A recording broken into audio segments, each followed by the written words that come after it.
আসসালামু আলাইকুম। সুপ্পুর ব্রিজ এটি স্থাপিত হয় ১৯৫২ সালে।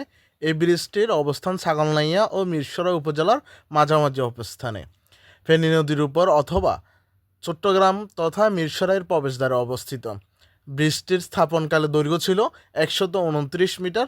পরবর্তীতে নদীর প্রস্থতা বৃদ্ধি পেলে ১৯৬৮ সালে আরও ২৪৯ মিটার যুক্ত হয়ে সর্বমোট ব্রিজটির দৈর্ঘ্য হয় ৩৭৪ মিটার। তৎকালে এটিই ছিল দক্ষিণাঞ্চলের মহাসড়কের দীর্ঘতম সেতু।